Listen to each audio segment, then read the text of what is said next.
ଏବଂ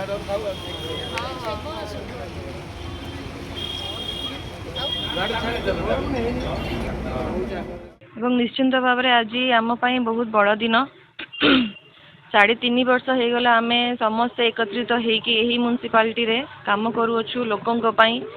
ସମସ୍ତ ସରକାରୀ ସୁବିଧା ଲୋକଙ୍କ ପାଖକୁ ପହଞ୍ଚୁ, ଲୋକ ତାଙ୍କର ଯେଉଁ ସମସ୍ୟା ନେଇକି ଆସୁଛନ୍ତି ତାର ସମାଧାନ ମଧ୍ୟ ଆମେ ନିଶ୍ଚିନ୍ତ ଭାବରେ पूरा करुछु एवं समस्तंकर कोऑपरेशन मध्ये रही सबु स्टाफ मानकर काउंसिलर्स मानकर आज मध्य समस्त एकत्रित होइकि आमे फ्लैग होस्टिंग कलु। एमती आज ईवी इलेक्ट्रोनिक बस आमर आज इनॉग्रेशन मध्ये हबो एवं ता सहित ऑडिया गाड़ी रो भी इनॉग्रेशन आज आमे रखिछु जोटा कि निहाती दरकार थिला।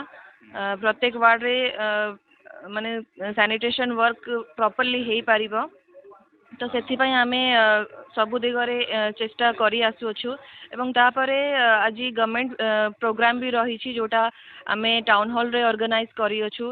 आज आवास योजना प्रधानमंत्री आवास योजना रो वर्क ऑर्डर मध्ये बंटन हबो। आगामी दिन रे मध्ये लोकन को आमे किबोडी भाबरे तांकर समस्यार समाधान करि पारिबो आमे निश्चित भाबरे तापरे फोकस दबु।